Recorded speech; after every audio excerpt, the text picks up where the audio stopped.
Hi everyone, my name is Derek, and welcome to GamerBody. In this review, we're going over the RENPHO Bluetooth Digital Scale. This is a bodyweight scale that can track 12 other body measurements in order to give you a holistic view on your overall progress for your fitness training. The scale is 11 inches wide, 11 inches in length, and 1 inch tall. There are 4 different sensors that you put your feet onto, and that sends a signal through your body and back to the device to help gauge what your body fat percentage is, things like your total body water, muscle, lean muscle, overall weight, BMI, and all those things get tracked and added into your profile. Because this is Bluetooth, after your information is captured, it quickly sends it over to your phone, which then throws it into the Fitbit app. Alright, now we're going to quickly jump into the RENPHO app. So here you can see it is July 16th, 2020, and I took my weight around 8:33 p.m. It is now 9:14, so it took a little, or not quite an hour ago, but let's take a look at what you can see inside this app. You can see today I weighed in at 192.2 pounds, is the end of the day, so I'm a little bit higher than normal, usually around the 190 mark. My weight goal, as I have set here, is 189.8, and body fat is 10%, and that's just the goal I set within the app itself, which I can show you in a bit. And then you can see kind of your changes over time, and then I've been using it since April 1st, 2018. So what is kind of cool is you have, again, 13 different stats that you can track within the app using the RENPHO scale. So you can see I have weight, BMI, body fat, fat-free body weight, subcutaneous fat, which is the fat just under your skin, the visceral fat, which is the fat around your organs, your body water, skeletal muscle, muscle mass, bone mass, protein, BMR, and metabolic age. So that's way more information than I'll ever really need to know. The ones I truly care about are things like the weight, body fat percentage. I like looking at the metabolic age and trying to make it go down. So I am usually able to make it go as low as 28, but I've never been able to get it lower than that since turning 29.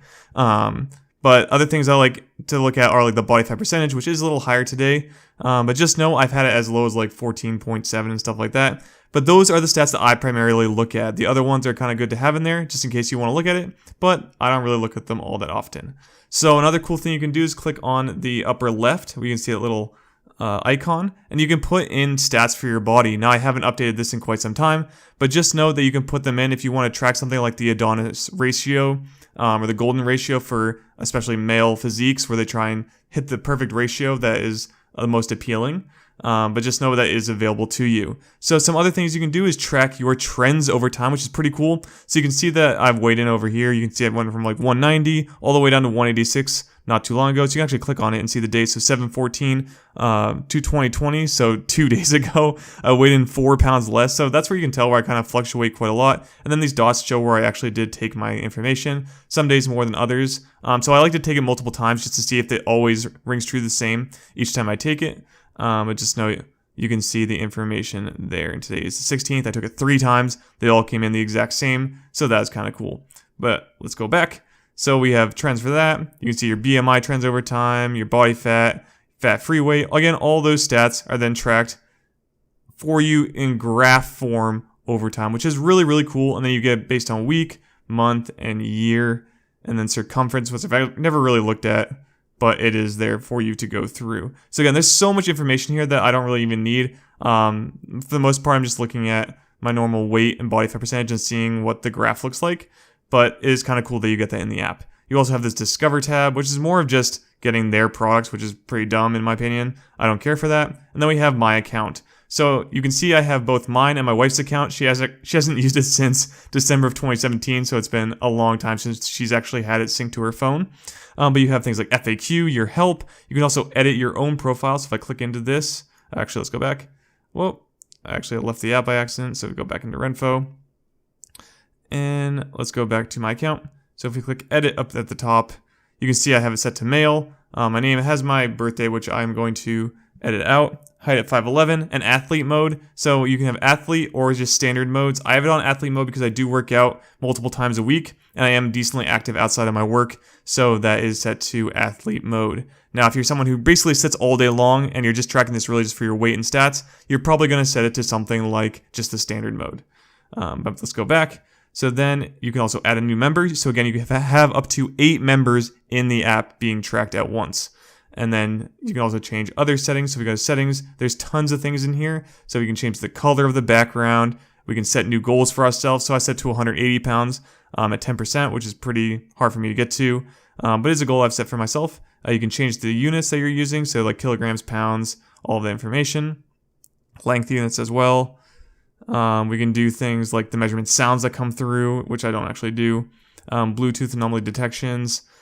Things like Google Fit syncing, Fitbit, which I do have set. So this is syncing to my Fitbit, which I'll show in a minute. Samsung Health, connected devices. They have other pieces of equipment, but I only have the scale right now synced to this app. You can get lock password, inbox settings, video tutorials, customer service hotline, languages you can pick, and about, delete your account if you want, and all of the information logging out, and all of that good stuff. So there's a lot of things you can do in this app, way more than I'll ever actually need, but it is pretty cool in the end. And of course, you can manually input things, device management, share your information on social media, whatever you want to do. It's all in this app. So this is a quick overview of what the app entails, and it is the big part or reason why I actually use this a lot of the time. And then let's jump into Fitbit real quick. So if I go over here, jump into Fitbit, we can see that it tracked into, I actually just opened it right to my weight, but it tracked in today at 192.1 pounds, which is, I guess, a little off. Maybe they were rounding up in the app itself. But then I also have 14.97 instead of 15, which is what they had. So I think it is rounding a little bit in the app. And that's today. So that is pretty cool. You can see all the other ones I've tracked in here as well. And then this is my Fitbit account. So it is syncing over there. So this is just a little bit into the app of what you can see. I wanted to show you what you can do with the app overall. For current purchase information, I wasn't able to find my receipt as I thought I bought it from Amazon, but for some reason I went through all of my history and could not find this device on my Amazon account. However, I took a look at the review I did a year ago, and at the time this device was $27.99. Since then, the price has jumped up to $34.99. Not too big a jump, but it is going up in price rather than down, and it does have quite a few ratings now, which is pretty cool to see, as a lot more people are buying it. With that said, let's take a look at my pros and cons list.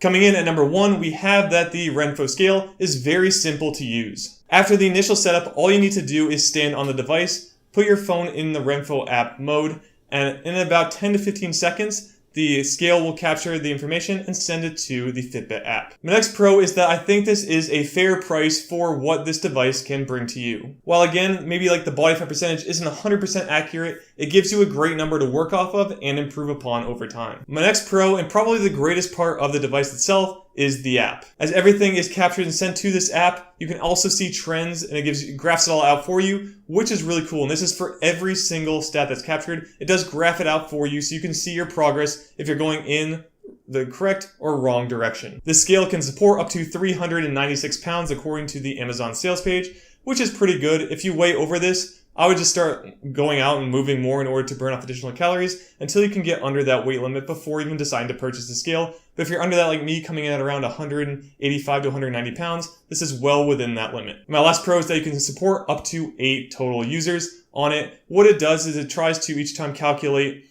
who is standing on it based on your body stats and your weight.